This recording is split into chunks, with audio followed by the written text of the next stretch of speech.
Hai teman-teman, kalian tahu nggak 70% suara misterius di bumi itu asalnya dari laut? Yuk, kita bahas salah satu misteri paling keren, namanya The Bloop.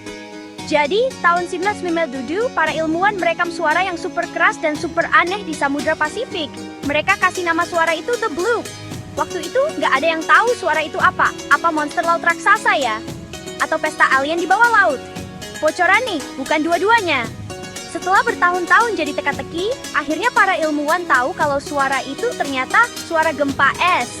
Iya, es di kutub yang retak dan pecah itu bisa bikin suara keras banget loh. Jadi, The Bloop itu bukan monster laut, cuma kejutan dingin dari alam. Keren kan?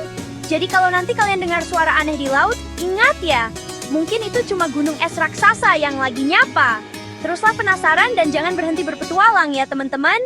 Sampai jumpa lagi!